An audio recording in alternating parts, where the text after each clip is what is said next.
Oh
alamin.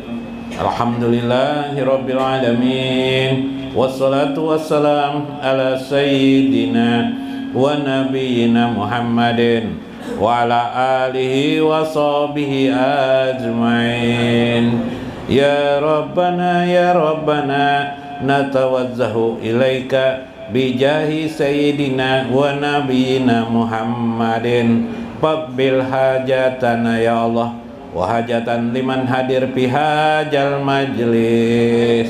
Ya Rabbana ya la ilaha illa anta khalaqtana wa inna abduka wa lahdika mastata'na wa na'udzubika min syarri ma sana'na wa na'udzu laka bi ni'matika alaina wa na'udzu bi janbina faghfir lana fa inna la yaghfiru dzunuba illa anta. Faghfir lana faghfir li walidaina warhamhum kama rabbayana shighara wa wasi' lana fi darina wa barik lana fi kulli rizqina wa wasi' ya Allah darahum fid dunya wal akhirah wa anjil alaihimur rahmah wal bahjah was surur birahmatika ya arhamar rahimin bihaqqi sayyidina Muhammad. Ighfir lana waghfir ummata sayyidina Muhammad warham ummata sayyidina Muhammad wastur ummata sayyidina Muhammad wastur ummata sayyidina Muhammad waslih ummata sayyidina Muhammad bihaqqi sayyidina Muhammad bijahi sayyidina. Assalamualaikum warahmatullahi wabarakatuh. Bismillahirrahmanirrahim. Bismillahil malikil qudusis salam. Bismillahil ajidil hakim. Wassalatu wassalam ala sayyidina wa nabiyyina Muhammad wa ala alihi wa sahbihi ajmain. Fa inna insyaallah ab'asu li kitab Syekh Abdul Qadir Jailani Jala'ul Qadir wa nafa'ana bihi wa ulumihi bidarain amin ya rabbal alamin. Mudah-mudahan melewati saluran Syekh Abdul Qadir Al-Jailani keberkahan bagi hidup kita, ketenangan dan kenyamanan kehidupan kita, keluarga kita, anak istri kita, kerabat-kerabat kita, handai tauladan kita. Mudah-mudahan juga ketenangan itu bersambung di akhirat kelak tanpa singgah pada satu keadaan ajab api neraka. Amin ya rabbal alamin.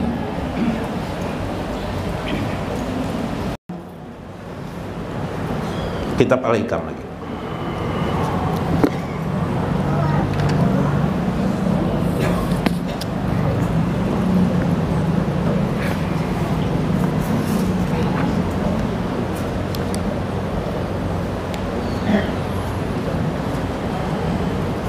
Minggu kemarin dalam kitab Al-Hikam Syekh mengisahkan tentang sholat. Sholat itu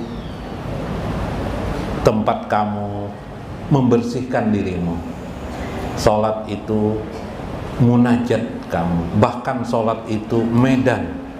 Medannya medan. Medan mengenal Allah Subhanahu wa ta'ala. Kalau sudah benar bagus sholatnya. Yang menjadi masalah sholat aja terus, tapi tidak pernah menjadi ma'rifatullah. Tetapi sebagian bisa disampaikan, saudara sekalian. Sebagian tetap Allah itu memaksa kita supaya kita paham. Cuma masalahnya berbekas atau tidak kita menanggapinya. Misalnya kalau orang yang sudah sholat, dia sudah sholat,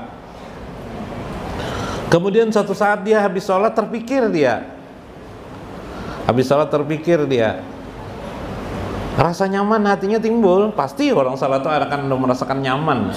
Pada saat nyaman itu dia mengingat tempat tinggalnya, rumahnya, istrinya, anaknya.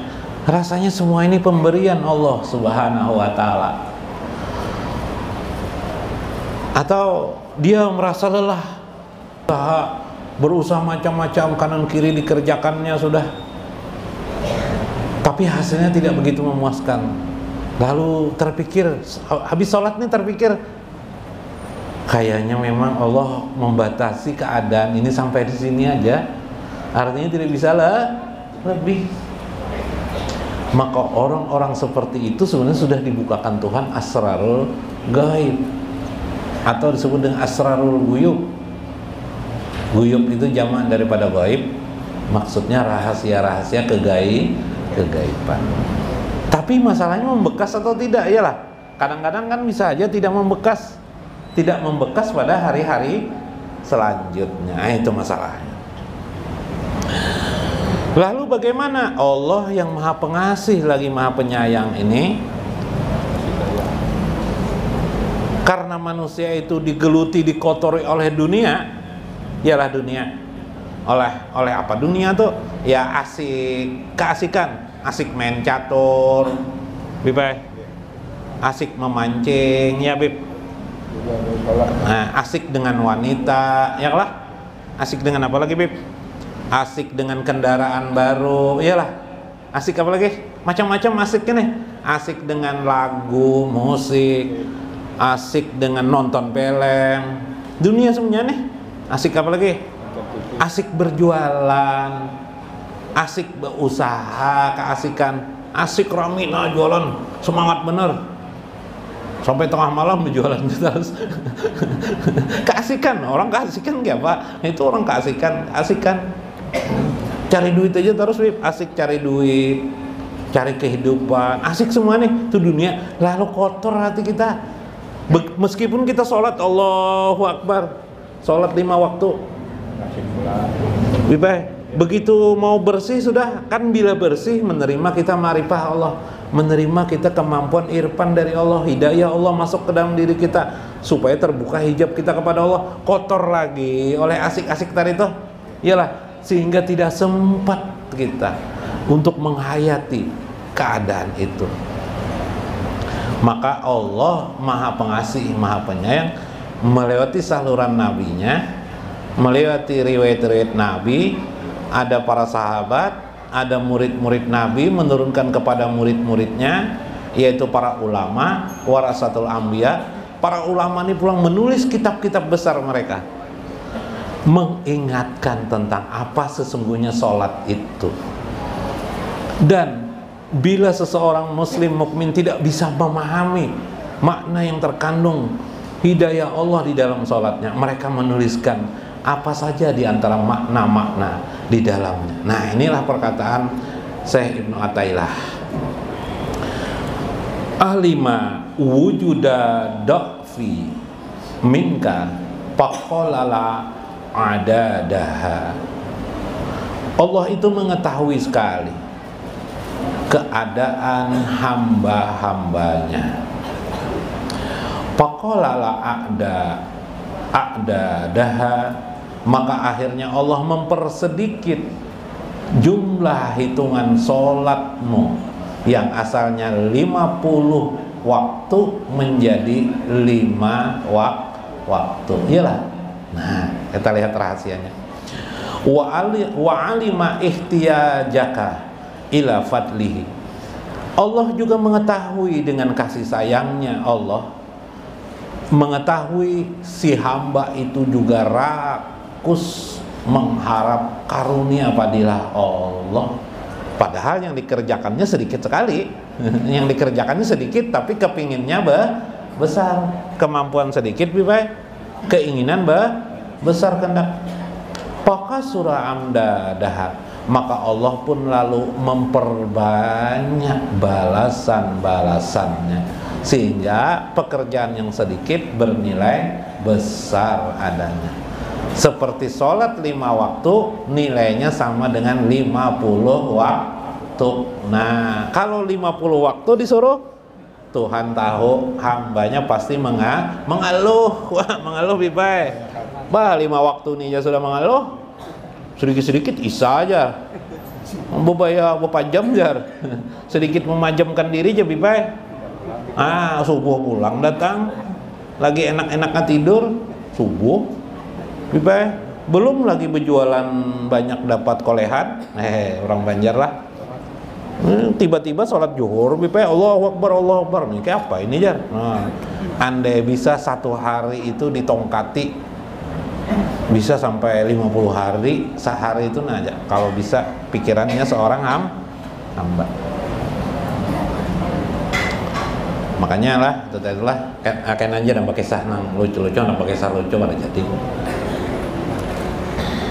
Nah, alima wujuda do'fi minka, Allah mengetahui wujud kelemahanmu, ayuhal murid, wahai para murid, li anna taqatal basyariyah la taqdiru ala dawami tazalli al ilahi, karena sesungguhnya energi manusia itu tidaklah ditetapkan Allah untuk secara dawam bisa tazali terhadap Allah Subhanahu wa taala. Maksud tajali Allah itu ialah melihat Tuhan dalam setiap waktu, setiap detik. Jadi Allah mengetahui kita manusia ini tidak mungkin bisa tajali dengan Allah itu tiap-tiap waktu dan detik. Tajali itu melihat Tuhan, bahasa lainnya kayak itu aja dah. Melihat kenyataan Tuhan. Misal melihat benda ini, ingat Allah, ya kan? Melihat cewek cantik, ingat Allah. Bah, kenyataan bila melihat cewek cantik apa yang dilihat? Benar-benar cewek sampai tahayal sampai ke rumah lagi, sampai membekasnya sedemikian rupa istri di rumah terasa nang kayak asa buruk pada istriku nih di rumah aja gara-gara melihat cewek cantik.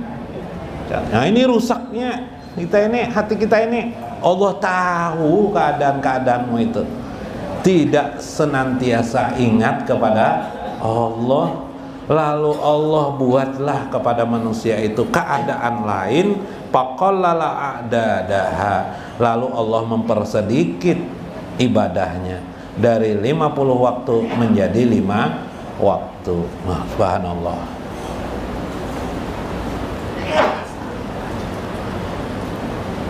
Ju'ilal ayat yaj'alul khamsina khamsatun, yaitu 50 waktu menjadi 5 waktu. Yang 5 waktu ini ya sudah sering kali gagal ya lah.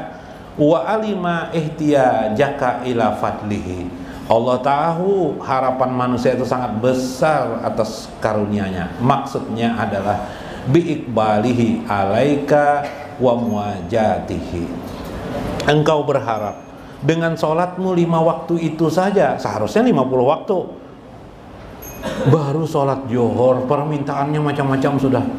Ya Allah, kayakanlah aku ya Allah, sekaya-kayanya.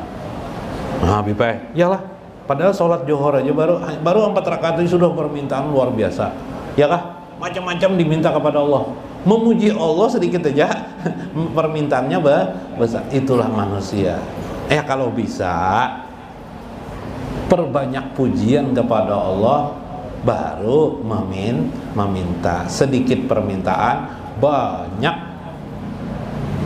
apa? Banyak pujian kepada Allah, banyak ingat kepada Allah, banyak zikir kepada Allah. Nah itu yang utama.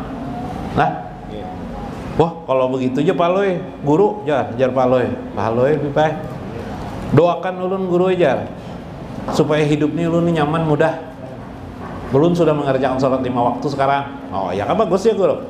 Doakan ulun supaya nyaman mencari duit, enak mencari uang, betunjuk-tunjuk aja dapat duit. Nah, amin jo gurunya supaya dia aminakan gurunya, didoakan gurunya supaya main tunjuk-tunjuk aja dapat duit.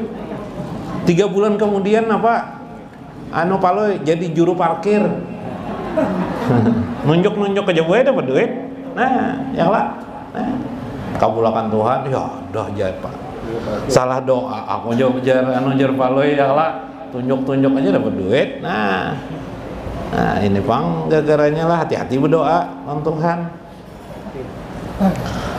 Hanya berdoa tuh turuti doa-doa ulama. Jadi kada salah lagi, tidak salah lagi. Kalau bikin sendiri, nah bahaya lah. Nah, itu ada tentu syair dikasihkan, diambil nanti di kopi, di apa, bisa disairkan, bisa jadikan doa. Bila ada problem apa baca syair itu aja, padilahnya sudah mencukupi. Enak disampaikan lagi.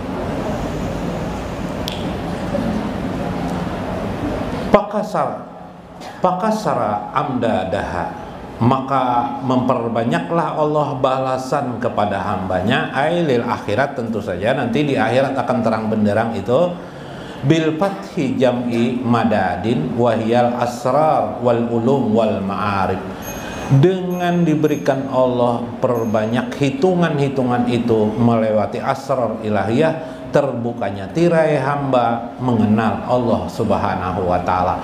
Bahkan meskipun sholat itu sedikit, ada hamba dengan sholat 5 waktu saja terbuka tirai baginya. Itulah para ulama. Nah, kita yang bukan alim dari kecil ini, kurang asrarnya, kurang terbelah, kita pun harus belajar kepada para ulama, mengenal Allah Subhanahu wa ta'ala agar kita selamat di akhirat. Contoh, sholat 5 waktu yang kita kerjakan itu tidak bisa kita jadikan sandaran kita akan masuk surga. Itu tidak bisa kita jadikan sandaran kita supaya kita diterima oleh Allah. Itu tidak bisa dijadikan sandaran kita diridhoi Allah. Nah, kenapa? Sholat itu kita kerjakan, itu amal. Amal itu pun kita kerjakan lantaran semata-mata kemampuan itu anugerah Allah, karunia Allah kepada kita. Namun karunia Allah itu sendiri kalau kita sandari tidak bisa. Kita harus tetap bersandar, bergantung zat Allah, bukan amalan yang kita kerjakan, bukan sholatnya itu yang kita kerjakan.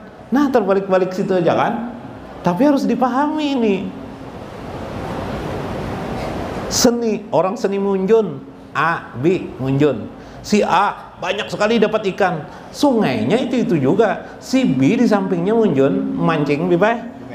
Di sungai itu juga sama, di dekat itu berapa meter, tidak dapat ikan sama sekali, bibay. Ada apa itu? Hanya ilmu yang membedakannya. Kemampuan si A dengan si B berbeda. Umpannya sama, pancingannya sama, tapi hasilnya berbeda.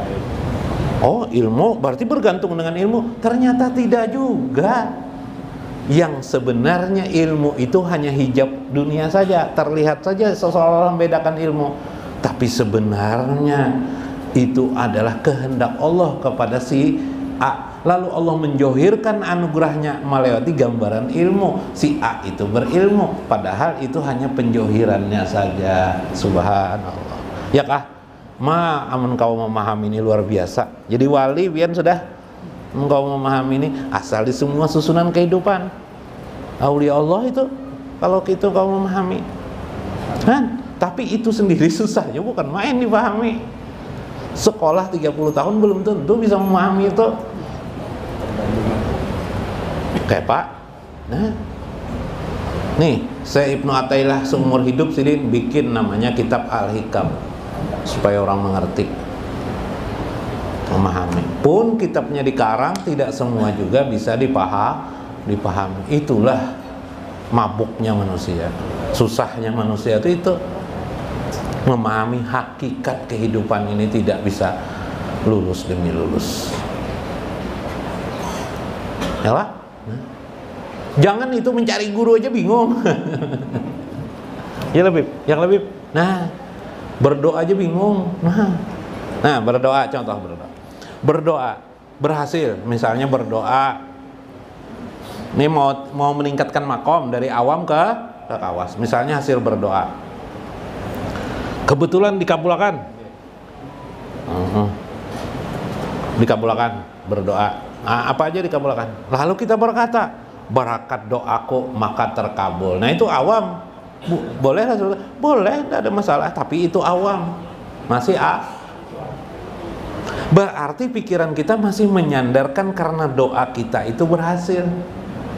Padahal yang dimaksud kata Ibnu Athaillah Bukan karena doa kita itu jadi terkabul hajat kita itu, tapi karena Allah berkehendak kepada kita dikabulkannya hajat itu. Jadi karena kehendak Allah baru terkabul doa itu. Ya, buktinya kehendak Allah itu terbukti lewat engkau mengangkat tangan di hadapan Allah berdoa kepada Tuhan kan? Jerseh. Ketika engkau mengangkat tangan itulah membuktikan Allah berkehendak untuk mengabulkan dirimu. Nah, ini cara pandang. Nanti kita bikin lagi cara pandang yang bisa mudah kita memahami, tidak sulit-sulit. Berbahagialah orang-orang yang bisa memahami makna demikian dalam hidupnya, kesolehannya, menyampaikan wasilnya kepada Allah Subhanahu wa taala. Mudah-mudahan dapat dimaknai, mudah-mudahan bisa dipahami. Wallahul muwaffiq ila aqwamit thoriq. Wassalamualaikum warahmatullahi wabarakatuh.